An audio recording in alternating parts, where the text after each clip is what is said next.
You know what? Today, if we don't pass this law, if the governor doesn't sign it, you still can't own a fully automatic machine gun. What?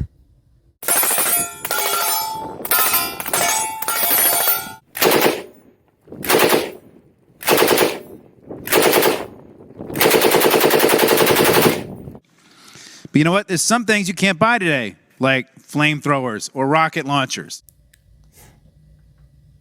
Flamethrowers. You've probably wondered if you could own a flamethrower, and guess what? You can.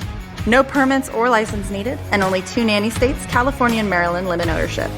For everyone else, all you have to do is place an order online, fill out a waiver, and poof. But you know what? There's some things you can't buy today, like flamethrowers or rocket launchers. Really? Everyone, just wanted to do a quick video on how to own a rocket launcher as a private person. What we're talking about are functional rocket launchers that are regulated under the NFA. You can't have your own tank. Yeah, there's a theme here. Hi, I'm Arnold Schwarzenegger. After hard work, laboring and slaving away, I finally have achieved my lifelong dream. And it is not to do Terminator or to do Conan the Barbarian or anything like that. No, not at all. But to finally possess my own f***ing tank. Look at this. So you want to own a tank? Yes, I do. Who would not want to own a tank? Why would you need a tank? Why wouldn't you need a tank? Because it's a tank! What does it take to own a tank here in the US? Ironically, nothing. You can just buy a tank. You can't have your own tank. That's the law in America today. Senator, I gotta ask, you went to law school, you passed the bar, you became an attorney. How is it that you can't do the basic research to figure out that what you're talking about is complete horse crap? How is it that you can stand in front of the General Assembly of the Commonwealth of Virginia and tell these people a bunch of hogwash as a man that went to law school and is not only a lawyer, but a sitting state senator? How is it that you don't have a clue what you're talking about? Maybe I'm wrong. Let's keep going with your presentation. Why? Because these are weapons of war that are used to kill humans. They're designed to maximize human carnage and to kill people. You don't hunt animals with a tank or a flamethrower. Well, I got to jump back in. I'm no attorney, but I have a little bit of an understanding of our Constitution and how it works. And to the best of my knowledge, that Second Amendment was drafted for more than hunting game. It was put in place for me to have the right to protect myself, my family, my community, the republic, but above all, to fight tyranny. I guess these men like Jefferson, Washington, the others that came from Virginia, maybe they had a different idea than what the senators from that state think about now. I don't know. Let's let him continue. If you have an assault rifle, you can keep it. If you have an assault pistol, if you want to have one of these pistols with a silencer on it and a pistol grip in the front, a really big pistol, if you want to have one with a telescope on it or lasers or whatever else you want, that's okay. You just can't buy a new one, and you can't sell it to anybody. If you want to have a magazine with more than 15 bullets, you can keep that too. You just can't buy a new one, and you can't sell the one you got to somebody. It also doesn't ban possession of those things unless you bought them after July 1 of 2026. That's what the bill says. It also is not a taking because the government does not make your assault rifle with its telescopes and tripods and lasers and everything else illegal. You can keep it. So it's not valueless. You can actually even sell it to a firearm dealer if you want under this bill. So you can actually get money for it. That means, you know what? It's not a taking. I had to stop it. I couldn't take it anymore. Why should you care about a Virginia Senate bill if you're not from the Commonwealth of Virginia? Well, it's a good question. When a state like this, like any state, California, Maryland, Illinois, Colorado, wherever, passes some piece of legislation like this, other states, maybe yours, use it as leverage to pass bills in your state. They say, hey, the legal minds in Virginia or Illinois or Hawaii or wherever, they looked it over, thus it must be good. It's already been proven to be constitutionally sound. Now look, I'm not a lawyer. I'm not a legal scholar. I've been in this space of fighting for gun rights for a long time.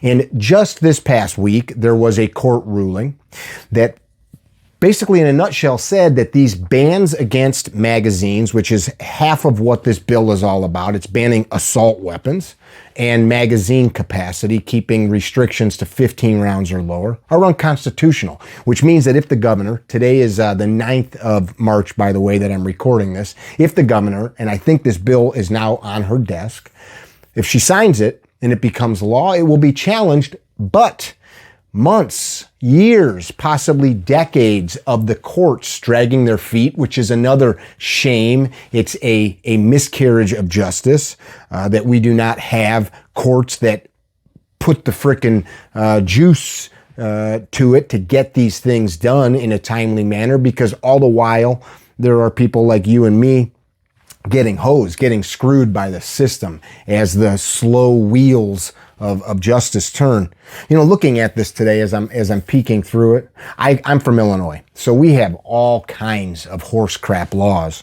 But I'm thinking about, you know, we had Lincoln here and other good people from this state, but I'm looking at Virginia. I'm just going to read you a short list. Maybe you've heard of some of these names: George Washington, Thomas Jefferson, James Madison, Patrick Mother effin' Henry, give me liberty or give me death, Henry, George Mason, one of the greatest writers of their generation, James Monroe. I mean, these were the men that came from the Commonwealth of Virginia. And now we got some turkeys like these senators that we're talking about. And you know what? I think that I'm pretty open-minded. So my time involved in the gun rights space, I firmly believe, and some of you won't like what I'm about to say, I firmly believe that these senators, the people involved, think they're doing the right thing. I firmly believe that based on their ideology, based on their logic, based on their worldview, based on the totality of what they've been exposed to in their life, I believe that they feel like they're making a good choice. I really do believe that. I don't think many of them are interested in stripping you or me of our liberties so that they can overthrow the government and put us in chains, but that is what they're doing in a sense. I really think that their idea of what liberty is what they're doing. It is up to us. It is up to those, not just people that like guns, because that's not what it's about. It's about having this right to go about your life in a way that you can carve out a life that you see fit for yourself, provided your choices do not tread on the liberties of others, right? I can't choose to eat children because that's the way I choose to live. I can't hurt, maim, or kill people. I can't take people's stuff. These firearms in this sacred Bill of Rights and the amendments that came after it, which is something that you should be reading from time to time to understand the scope of why these things came to be.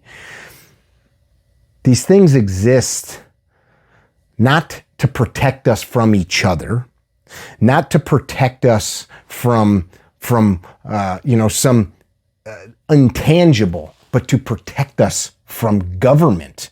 The Bill of Rights exists to protect you and me, the citizens, from the overreaching claw, the grasp of government, putting its little dirty fingers into every part of our life. It's easy to say, well, you know what, 15 rounds or whatever, assault weapon or whatever. It's easy to just say whatever. And that is what's got us to this point, the little bit. I said enough's enough a long time ago. Some people don't agree with my approach to these things because I think that you have to be able to communicate. You have to be able to sit across a table and talk. That's how it works. These men I talked about, Mason and Henry and Washington and those men, they had robust arguments, and you have to be capable of doing that. You have to be able to look somebody that disagrees with you and you disagree with square in the eye and still respect where they're coming from. It doesn't mean that I need to acquiesce or bow, but I respect your right to have that opinion. I respect your right to even impose your opinion through the legislative process, but you're going to respect mine as well, because I'm not going to quit. And that is what we need to do. In Virginia, in Hawaii, in Florida, in Texas, in California, in New York, in Massachusetts, and all points in between. We cannot be so mired in all of the stuff that's going on in the world that we lose the fundamental core of what we are. And it's not pulling a trigger. It's that we appreciate that we have the life to live here where we can self-govern. This place where we respect the autonomy of ourselves enough that this ultimate power that we hold in our hands, it is something we hold so dear because only a free man or woman can wield such power. As we strip that away farther and farther and we say only the government can tell us what's right and wrong, only the government, only super smart lawyers can tell us how we should think or what we should think or what we should do or what we should own, then we're through. World's got a lot of problems. Turn the news on for 5 minutes and you will get your fill of fear, your fill of hate, your fill of worried. You got to remember the cloth that you're cut from. Men like Jefferson and Henry and the rest of them that had a fire burning in their guts. I don't know what's going to go on in Virginia. I don't know what's going to go on in your home state, but I know you got to keep trying. Hey, appreciate you spending a little bit of time with me, just trying to shed some light on some of the things I see going on. Hope to see you guys on the range. I hope that you check out my friends from Secure It, one of the best ways to store the things that you have a right to own.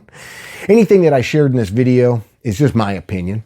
I share it from the perspective of the books I've read, the people I've met, the things and places that I have seen and visited. And I hope that you appreciate the time that we spent together because I sure did. Be well. Don't be dickheads. We'll see you soon. Bye now.